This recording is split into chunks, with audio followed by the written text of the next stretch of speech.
time sharing.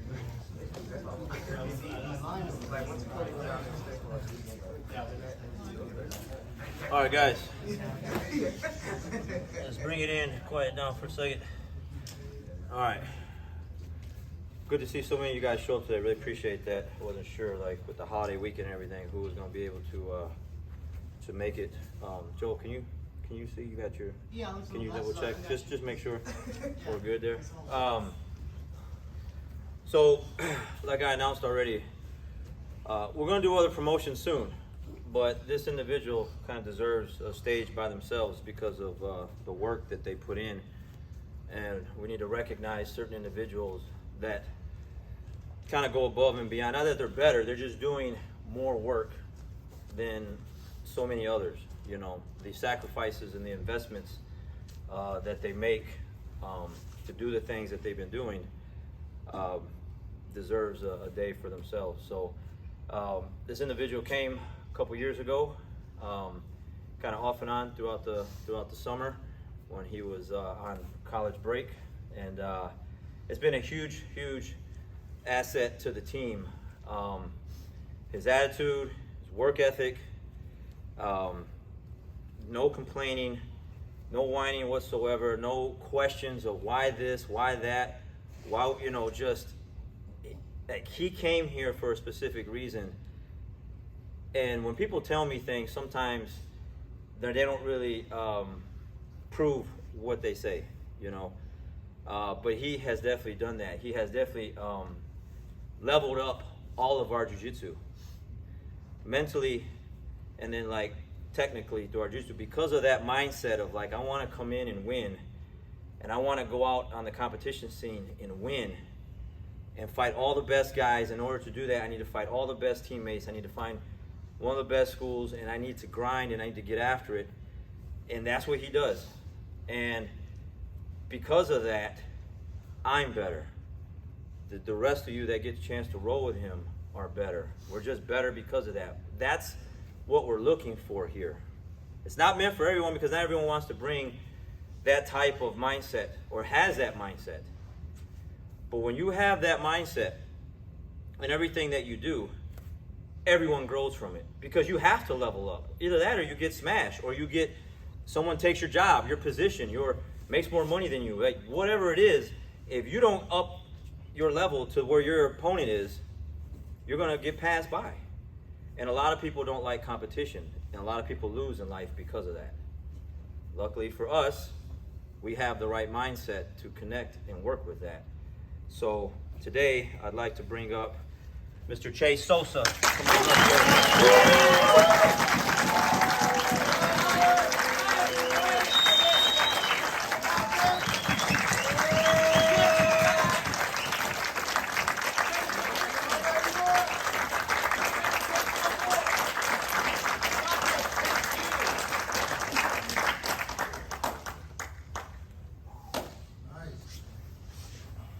Good.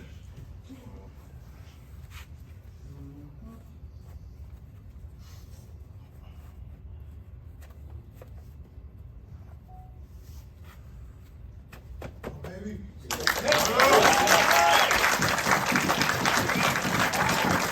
So, just like we've had other people kind of share their story, we'd like to have Chase share his story too.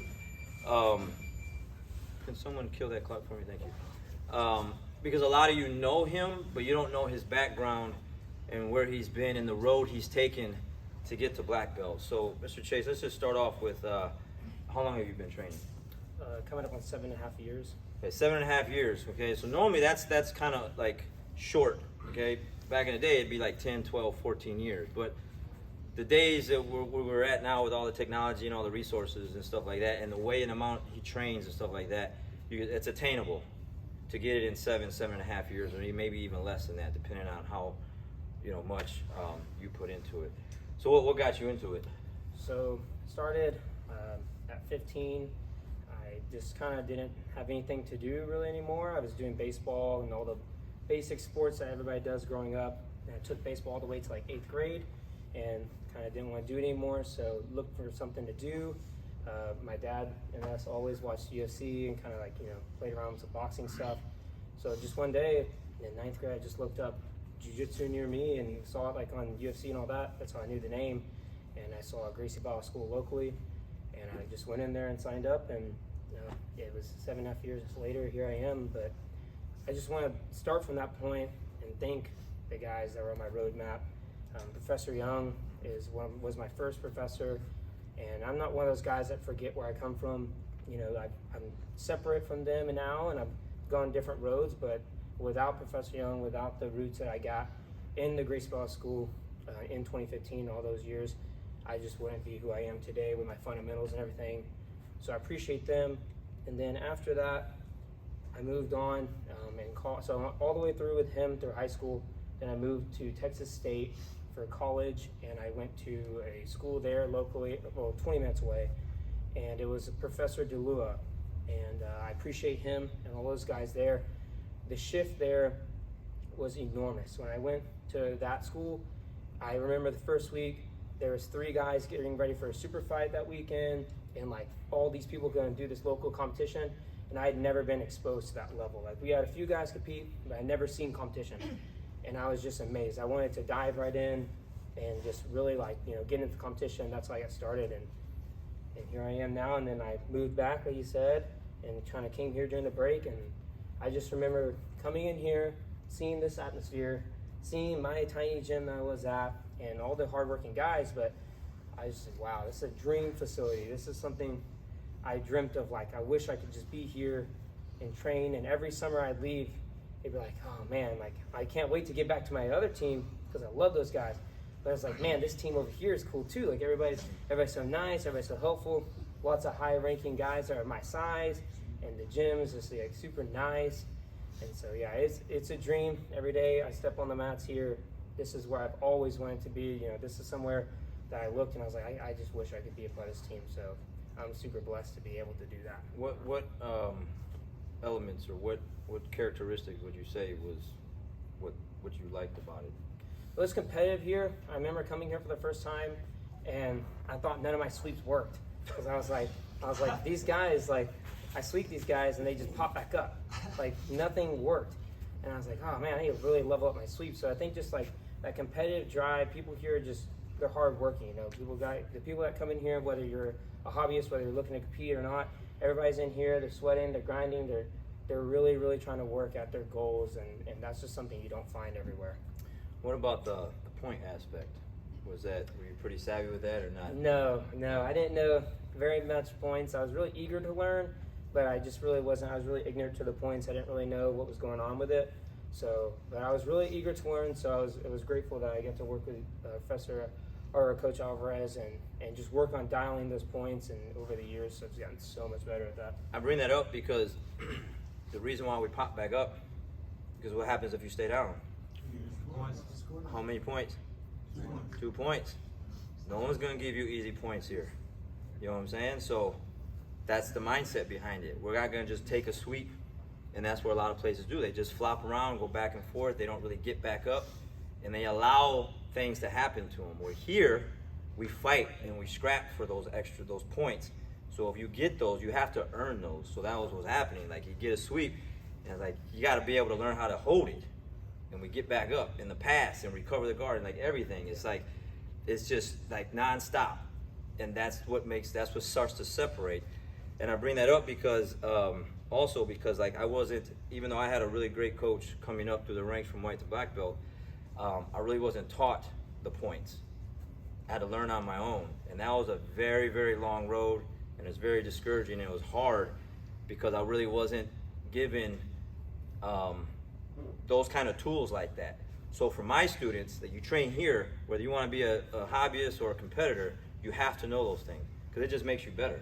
It just makes you tougher to deal with as an opponent because you won't stay down. You'll get back up because you know you're giving up easy points. Let's go back a little bit to college, San Marcos. You said you're 20 minutes away. Yes, sir. Okay. Most people in college, especially you're at Texas State, right? Yeah. Okay, it's a party school, right? Well, I mean, a lot of colleges are, but from when Danielle went there, it's what kept you from going straight to like all the other things? Because you were telling me you were going twice a day? Yes, sir. Twice a day. Okay, he's driving 20 minutes. And I got people that live around the corner from here and I can't get them to come to class. Okay, it is what it is. But 20 minutes away, he's in college. You would think you would do what other college students do, which was just kind of hang out and party. But he's driving 20 minutes away to train in a facility that didn't have AC or heat. Okay, yeah. You remember those days for the guys that used to train when we were on the other side. You know, and so how long did you do that for? The boat, I mean, I think 2 years I was 2 there, years. yeah. 2 years I was there, I did that, and I loved every bit of it. Well, so, but what for sure. were the days that you didn't want to do that? Oh yeah, for sure. Like there's days it just really got busy, and I had to kind of make it happen. We did like 6 a.m. training twice a week, and when it was in winter, we all had like a little space heater, and we would all like try to get as close as we could and grapple in our socks and like a hoodie for the first round to try to get warmed up. And it was grimy, but it made me really, really tough compared, you know, there was days definitely like in the winter though that the 6 a.m.s were not something I wanted to be at. So to be able to have that mindset to just stay away from all the other stuff, did people try to pull you away? Oh, for sure, yeah. Yeah, for sure. But I was surrounded, like I said, with a lot of competitors, a lot of guys that are competing. So we all kind of clung to each other, and we all had goals on, you know, oh, we're not going to go out. We're gonna drill on Saturday because we got competition next weekend, and we got super fight next weekend or something like that. So what's your mindset? Your ultimate goal with jiu-jitsu? Like, what are you trying to? I've always said the black belt's obviously the ultimate goal, but the black belt's where it all begins. The saying that I've seen is the black belt, everything before black belt's just practice, competition-wise. So I feel like now I'm really getting able to test myself at the highest level of competition as an adult, especially. I'm just super excited. My goal is to really make a statement and try to be a black belt that's not just a black belt, but a black belt that's winning the opens, that's winning some things and putting my name out there in the history books and seeing what I can do with it. I ask him that because I want to get a little bit deeper into his mind. So I want you guys to understand, because that's very along the same lines as I am. There's no disrespect to anyone that doesn't compete as a black belt, okay? It's just not for some people. But I have the same mindset. When I got my black belt, the first thing I did was go test it. I did that with all my belts. Houston, San Antonio, Austin, wherever I could go, I would drive to go and compete, to go test myself at the new belt that I got. And when I got my black belt, that was the first thing that I've done. And I've been doing it for 20 years. Well, no, it's been 14 years. So the mindset is to exactly like that. I didn't want to be just an ordinary, just a regular black belt. There's nothing wrong with that. But there's levels to it, and there's different rankings to that. And the one work ethic that he puts in, you gotta really, really want that. Because a lot of people say that. Yeah. You've met a lot of people that said that, yeah? Yes, for sure. But they don't come to class, or they don't do the rounds, or they don't do the things that they're supposed to do. I see him in the other room working out. I see him traveling all over the state to go compete. And he's more of a no-gi guy, okay? But he does train in the gi. And one of the things I did ask from him was to I need you to go compete in the gi. And he did that at the Houston Open. It was last weekend. And he had 2 fights. He won both by submission. Big round of applause for that, by the way.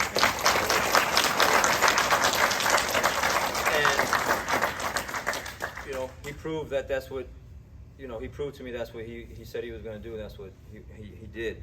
And that's just why we're here today, because it's very rare. Again, not disrespecting anyone that doesn't do the things that he's doing. Because if you love jiu-jitsu, you should just train jiu-jitsu. But if you want to go down this path, you need to connect yourself with people like us and the mindset like this, so that when those days you don't feel like it, you have guys like us that are going to push you through that. And a lot of people don't like being pushed. The other thing is I very rarely have, this is the last thing I'm going to say, someone that says, I'm ready. I asked him, I want to know his goals. Hey, we're going to do a couple more competitions. He's like, whatever you want me to do, coach, is what his answer was. But I know what he's telling me is I'm ready to go to that next level. I want to test myself, exactly what he just said. And the reason why I bring that up, because people will say, hey, I want to be purple belt for 4 years, brown belt for 4 years, blue belt for 4 years. Why? It's like being held back in high school. You're 18, but you're still a freshman in 9th grade classes. You're passing them, but like, you're supposed to. That's the mindset. And when I hear people say, oh, I want to stay here like 3-4 years, why? You scared to fail? You want to test yourself? You don't want to go and see what it's about? When you have 4 years, like I say, at brown belt or purple belt, and you go up against a new brown belt or purple belt, you're supposed to win. You've been there 4 years. You got to graduate. Got to step up, man. So, again, it's a blessing, and it's a big honor to be able to put the black belt around Chase's belt. Go ahead. Can I say one last thing? I just want to really make sure I touch this. I appreciate all you guys. Without y'all, I wouldn't be here, especially like all my normal training partners. 100% wouldn't accomplish the things I did. Wouldn't have been number 2 in my division and everything, all the goals I set. You guys really, really, really helped me, especially Coach Alvarez. And I really appreciate my family that's over here, my mom, my dad, and my fiance, Julie. I could never have done it without their support. It's unreal, especially my fiance letting me train as much as I do. You'll always see me here, right? So imagine, there's things like last week, I was cutting weight. Our 7-year anniversary was on Wednesday, and I wanted to get a gi session in, one more, so I could get the Houston Open Gold. And I said, look, can we just go out on Monday? I'll take jiu-jitsu off on Monday so I can eat. I'm cutting weight. I can't eat a good dinner, Let's just wait till Monday. And she's always super supportive with that, so I really appreciate that. Round of applause for the family over there.